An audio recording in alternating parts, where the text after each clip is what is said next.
सर्वे भवन्तु सुखिनः सर्वे सन्तु निरामया सर्वे भद्राणि पश्यन्तु माँ कश्चित् दुख भाग भवेत्। सभी सुखी हों, सभी आरोग्य रहें,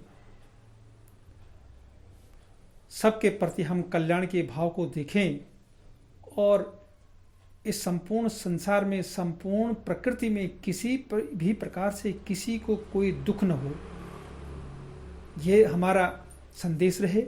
ये हमारी प्रत्येक के प्रति एक सद्भाव की मनोकामना रहे।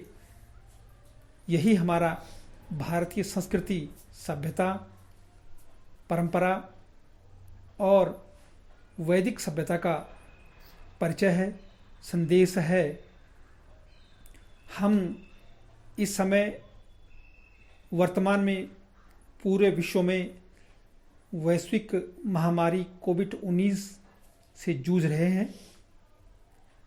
हम कैसे इस प्रकार की व्यथा से, इस दुख से दूर हों, इसके लिए हमारा देश, पूरा विश्व की पूरे देशों की सरकारें, सामाजिक संगठन, विश्व स्वास्थ्य संगठन और अन्य जन कल्याण हेतु बने संगठन सभी कार्य कर रहे हैं। इस समय मानव संस्कृति पर, मानव जीवन पर किस प्रकार का आघात हो रहा है, यह समझने में और इसको संवारने में समय का एक हमें अवसर लेने का प्रयास करना चाहिए कि समय व्यतीत होने पर निश्चित ही हम इस प्रकार के दुरअवसर से दूर हो जाएंगे और जो भी सरकारों का निर्णय है, जो भी इस प्रकार की महामारी के प्रति इसको दूर करने का जो निर्णय है, उससे हम उसका पालन करें और अपने को स्वस्थ रखें, क्योंकि शरीर माध्यम खलु धर्म साधनम। निश्चित ही इस संसार में किसी भी प्रकार के कार्यों को करने के लिए सबसे पहला जो साधन है वह स्वस्थ शरीर है। हम अपने शरीर को, अपने स्वास्थ्य को स्वस्थ बनाएं, स्वस्थ कल्याण की कामना करें और प्रत्येक के स्वास्थ्य की कामना करें, प्रत्येक के आयु की कामना करें, तो वह निश्चित ही हमारा जीवन सफल होगा और जो वर्तमान विपरीत परिस्थितियां हैं उससे हम मुक्त होंगे। इस महामारी के विषाद से हम कैसे दूर हों, भारत सरकार के द्वारा विभिन्न प्रयासों के साथ साथ व्यक्ति अपने समय को अपने घर में लॉकडाउन के समय किस प्रकार से समय को व्यतीत करे, इस प्रकार के विषाद से दूर हो कि वह वर्तमान विपरीत परिस्थितियों से जूझ रहा है। इस प्रकार के मनोरंजक जो सीरियल हैं वह दूरदर्शन के माध्यम से, अन्य चैनल के माध्यम से भी प्रस्तुत किए जा रहे हैं। धार्मिक प्रवृत्तियों की ओर उसको जानने के लिए, उसके प्रति अपने भाव को संलग्न करने के लिए और भावानुकूल समय बनाने के लिए इस प्रकार की सीरियल भी इसमें प्रस्तुत किए जा रहे हैं। जैसे वर्तमान में रामायण और महाभारत दोनों सीरियल इस समय विभिन्न चैनल के माध्यम से प्रसारित किए जा रहे हैं और इनको देखने के बाद प्रत्येक व्यक्ति अपने उस प्रकार के दुखमय जीवन से, उस विषाद से अपने को दूर कर रहा है और इस प्रकार के धार्मिक प्रवृत्तियों के चिंतन में ही संलग्न है। वर्तमान में जो एक चैनल पर महाभारत जो चल रहा है, उसमें महाभारत में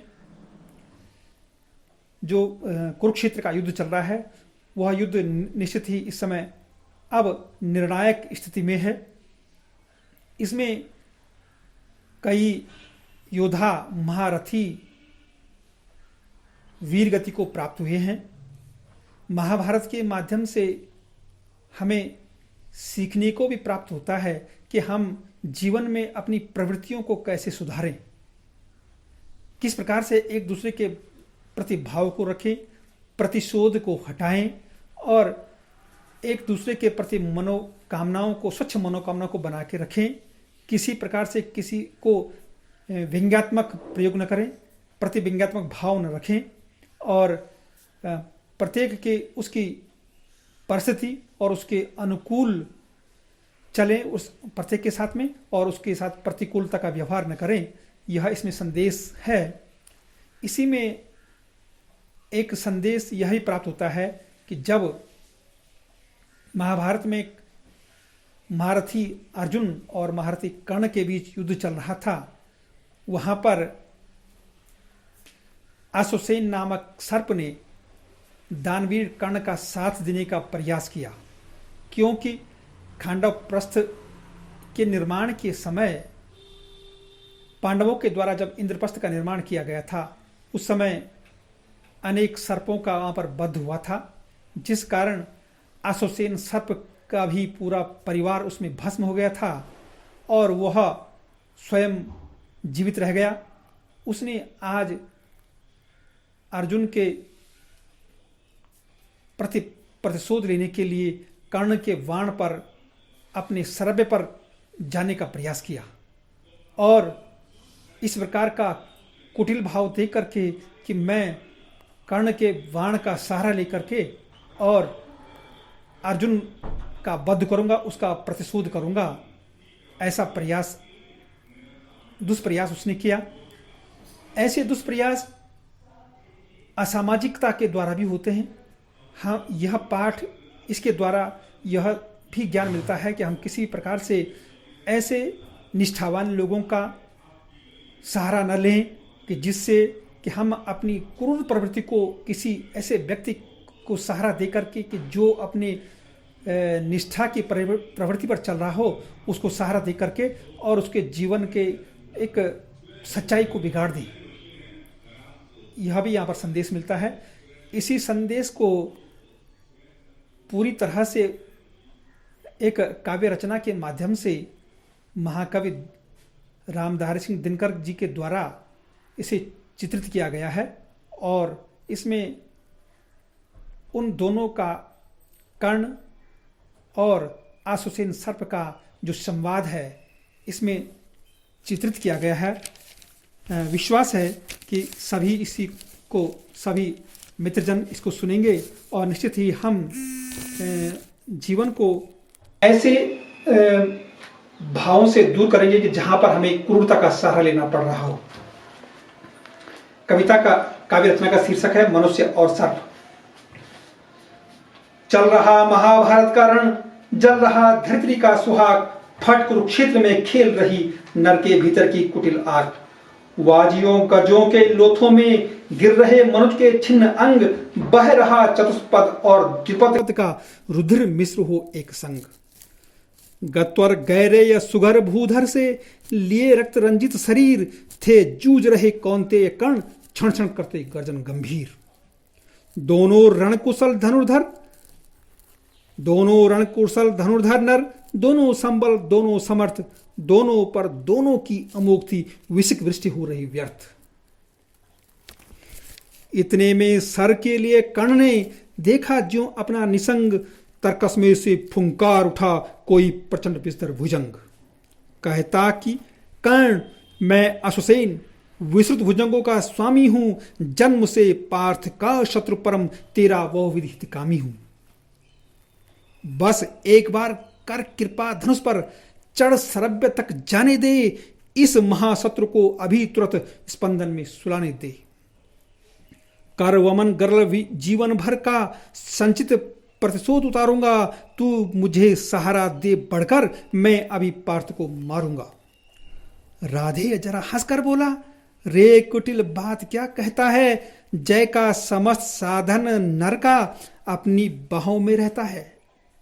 उस पर भी सांपों से मिलकर मैं मनुष्य से युद्ध करूं, जीवन भर जो निष्ठा पाली उससे विरुद्ध आचरण करूं। तेरी सहायता से जय तो मैं अनायास पा जाऊंगा, आने वाली मानवता को लेकिन क्या मुख दिखलाऊंगा। संसार कहेगा जीवन का सब सुकृत कर्ण ने क्षार किया, प्रतिभट के वध के लिए सर्प का पापी ने सहाय लिया। रे असुसेन, तेरे अनेक वंशज हैं छिपे नरों में भी, सीमित वन में ही नहीं बहुत वसते पुरग्राम घरों में भी। ये नरभुजंग मानवता का पथ कठिन बहुत कर देते हैं, प्रतिबल के वध के लिए नीच सहाय सर्प का लेते हैं। ऐसा न हो कि इन सांपों में मेरा भी उज्जवल नाम चढ़े, पाकर मेरा आदर्श और कुछ नरता का यह पाप बढ़े। अर्जुन है मेरा शत्रु किंतु वह सर्प नहीं, नर ही तो है। संघर्ष सनातन नहीं शत्रुता का इस जीवन भर ही तो है। अगला जीवन किस लिए भला, तब हो द्वेषांध विगाड़ू मैं, सांपों की जाग कर शरण सर्प बन, क्यों मनुष्य को मारूं मैं। जा भाग मनुष्य का सहज शत्रु, मित्रता न मेरी पा सकता, मैं किसी हेतु भी यह कलंक अपने पर नहीं लगा सकता। इस प्रकार से मनुष्य और सर्प का यह कर्ण और विश्रुत गोस्वामी असुसेन के बीच का संवाद है, जो संवाद मानवता के प्रति एक संदेश देता है कि हम किसी भी प्रकार से अपने जीवन को ऐसा न बनाएं कि हम किसी पापाचार का सहारा लें और तब दूसरे के साथ में हम दुर्व्यवहार करें, उससे बदला लें। हम इस प्रकार के बदले के भाव से जीवन का यापन न करें, बल्कि दूसरे को एक ऐसा सहारा दें जिससे कि उसकी सच्चाई और उसकी वीरता और उसका जो एक महत्वपूर्णता का जो उसका संदेश है, उसका जीवन का जो लक्ष्य है, सच्चा उद्देश्य है, वह पूरा हो सके। धन्यवाद।